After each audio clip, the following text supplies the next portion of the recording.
Hello and welcome, and in today's video I'm going to be showing you the top 10 most nostalgic art teams. So without further ado, let's get straight into it. In at number 10 I have got the Thyla, and the reason why I'm putting this creature here is I just think it is such a useful one, and it really did shake up the space of Ark when this thing released, as obviously it didn't come out with the base game in 2015. It was still in early access, of course, and it was for a while, but this was a healthy inclusion to the game, and people really did love this creature when it came out, and they still really love it now. It has definitely stood the test of time, and people have a lot of nostalgia with this creature for obvious reasons.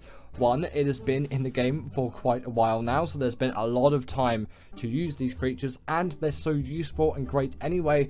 Everyone remembers when they were introduced into the game, as it really did shake up everything, especially in boss fights at the time, because they were allowed in then.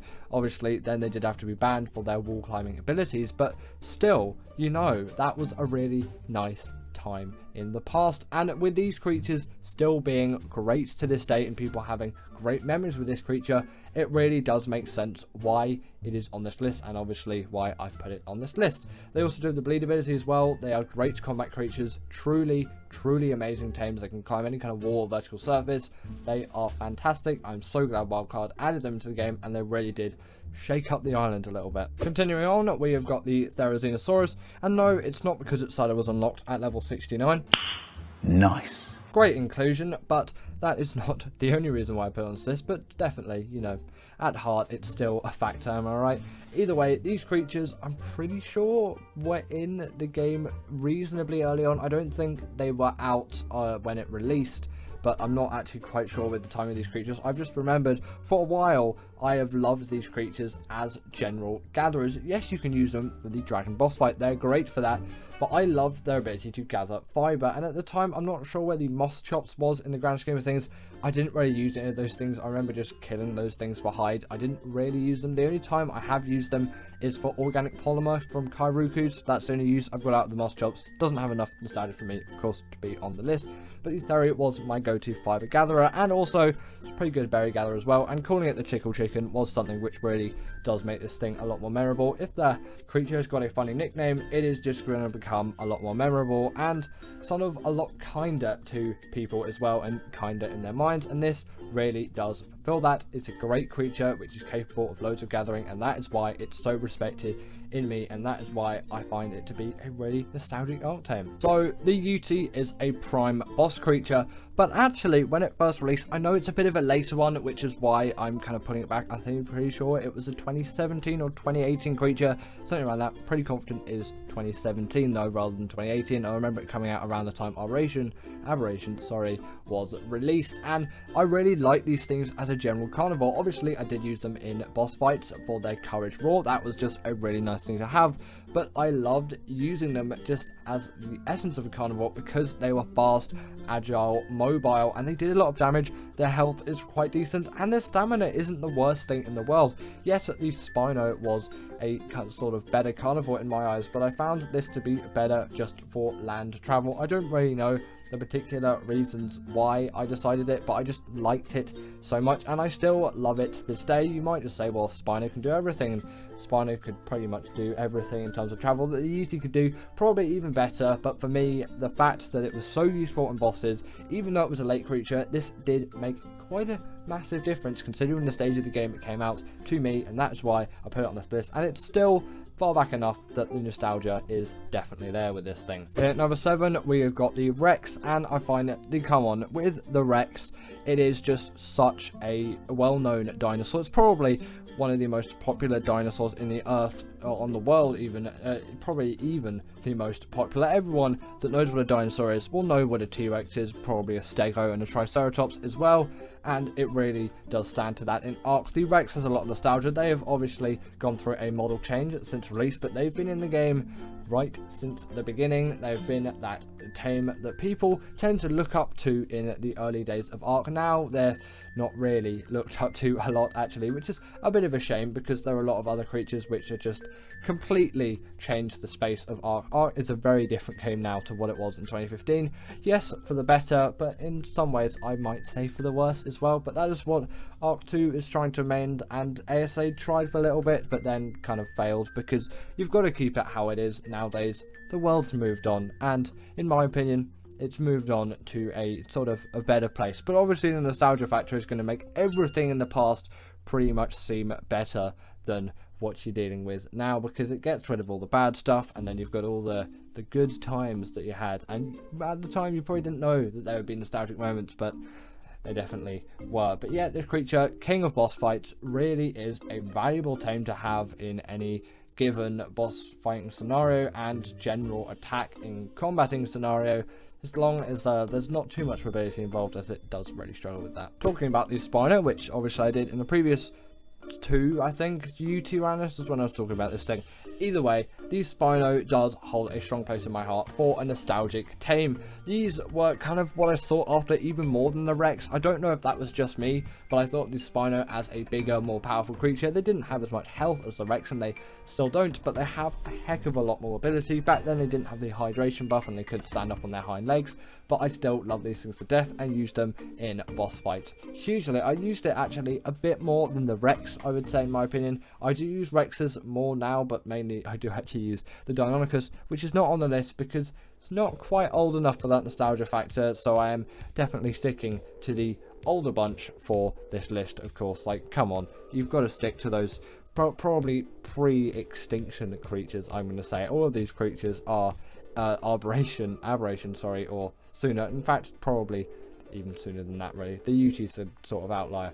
But obviously now they have a TLC, they've been updated further. The Spino is really a great, neat little creature to have, to ride around on, and to take anywhere for any of your mobility needs. They're great in the water, great on the land. Sadly, they can't do any kind of crazy acrobatics and things that you get some of the new creatures to do, but they really don't need that. At heart, they are still that very mobile carnivore that we all know and love, and they've been around for so long. The nostalgia is definitely there with a creature like this, and I really do enjoy using this thing still to this day. They have definitely stood the test of time and are very much a nostalgic Ark tame. At number 5, we have got the Stegosaurus, and I'm putting this creature here as the Stego was my first kind of like adventurous tame, you could say, in a way, or like maybe difficult tame. It took about 2 hours to tame one of these things up. I think it was like a level 1 or level 2. It was yeah, it was a very exciting moment, we'll say, in my Ark career. Obviously no kind of career actually came from it at that point, but now it's sort of a career, but not really. Either way, going back, it took 2 hours to tame this thing. Was my most impressive tame at the time, and I'm pretty sure I got that Stego killed by some raptors or a Carno or something like that, which yeah, wasn't the fondest thing that's ever happened to me. But you know, Ark is Ark, and you know, Ark is going to keep being Ark in those ways. Obviously, again, like the Spino, these things are now the TLC, and it makes them even more nostalgic in a way, because now they've been added to more, and it makes them feel like they're in the modern age while still being that nostalgic Ark creature. I know a lot of you will probably be saying, like, where's the Parasaur, the Triceratops? I'll give them a brief honourable mention here at the number 5 spot, because they do deserve to be here in some aspect, just not for me, but I know loads of people, like the Parasaurs and all of that, they are like peak nostalgia. And actually there'll be one honourable mention further on in the list, which is actually going to be right at the end of the list, and it's going to be a sneaky number 0, but I'll let you wait for that and you'll figure out what it is. Now, the Baryonyx obviously wasn't in Ark when it released, but I'm pretty sure it was a similar period to the Thyla when the Redwood Spine released, and obviously the Swamp Biome released, and then we got ourselves the Baryonyx. I'm pretty sure that's how the chronology worked. Sorry, I couldn't get that out of my mouth for some reason. Don't know why that was such a difficult word to say. Either way, the Baryonyx was the king of caving. Previously we'd used Sabers, another great honourable mention there if you were thinking of that creature. But yes, after this thing came out, the Barry was the king, and it still kind of really is the king. Yes, you can use Shadow Maidens and things like that, but obviously that's not going to make it on the list. It's too recent of a tame, but still very good for caving. Either way, the Barry was the king of caving at the time, and as far as I'm concerned, it still pretty much is top of its league. It is very mobile, it is the right size to fit into pretty much any cave that you could think of, and they are fast, agile swimmers, meaning the underwater caves were very easy to do as well. They can stun creatures up to the size of a Megalodon as well with that tail ability, just truly a nice thing to have. But yes, the fact that they could cave really effectively and was kind of something new and novel really did make them stand out to me, and I still use these things to this day. and they really were great creatures for me, and I still love them so much, and they really are something of what makes my Ark playing my Ark playing. In number 3, we have got the Carnotaurus. Maybe an unpopular opinion, as you might be saying, well, the Aloe is just so much more nostalgic. Did come a little bit later on, but you know, your opinion is your opinion. For me, the Carno is that creature where I'm like, it is just the one, okay? The Carnotaurus has been just through everything with me, through every single map that I've played, pretty much, actually, basically, I'm just going to say all of them downright, unless the Carno didn't spawn on the map. I have had myself a Carno, and I have prized that Carno. I've been naming them Meatball the whole time as well. I did name them Carny Dave a little bit because of Squid's Ark series, but then I named them Meatball after that, which is kind of what Carnotaurus means from Latin translated into English. It's a bit of a rough translation, but it's pretty much that, or it's like meat lizard or flesh ball, something along those lines. Either way, Carnotaurus, a very nice creature which has also undergone TLC. You'll find a lot of these creatures actually have, apart from the next one on the list actually, but you'll find out where that is when it's that time. But yeah, now they have the bleed ability, which they didn't have before, and obviously that comes with a second headbutt attack, and that's pretty much all the TLC I had as far as I'm concerned, which really does make them even better creatures. I find they are quite fast, agile carnivores for their size. Maybe we'll say the Aloe is more fast and more agile. Fair point, and you could say that they're a better creature, and fair point on that too, but for the nostalgia factor for me, this always tops the Aloe, and I'll pretty much always go for a Carno over an Aloe for the nostalgia factor, and I just really like using them, and I find myself to be quite good and useful and effective when using them, and I'll continue to use them, and for that they have to be on the list for me. In at number 2, we have got the Giga, and when the Giga released, which is still 2015, it really did make quite a big difference. So did the Quetzal in the same year as well. Another honourable mention, which I could have put into this list, but it didn't make as big of a difference to me as the Giga, and I'm sure many of you will agree with that. While the Quetzal was cool and you could still level movement speed and you could build a base on the back of the thing, this was the biggest carnivore we'd seen it yet, and we thought nothing really could get bigger. Well, the Titanosaur came out afterwards, but you know, we didn't know that was happening, and it was just so OP and so cool to tame. You don't even care what the level is, you just got one, you went out there, you found one, you got one, maybe named it Tiny Tim if you watched the Squid video on it. You know, if you know, you know. That is actually probably one of my most rewatched Ark videos. The nostalgia in that thing, truly a great video. If I do remember, I might put a card up on screen and link it there, but if not, maybe go search for it. Just look up iBallistic Squid Ark Giga and you'll find it. It's like episode 50 of the original Ark series on that. Honestly, basically the best video that YouTube has ever seen, in my opinion, in terms of the nostalgia content. But yeah, they really had a new perspective, they dealt so much damage, and their rage ability was something which was seen as quite cool and in a way a little bit scary. And coming in at number 1, we have got the Argentavis, and this really does top the nostalgia list for me. It is just such a nice creature to use. It is very ergonomic. It was designed with a lot of thought put into it, and for that I really do love it as a creature.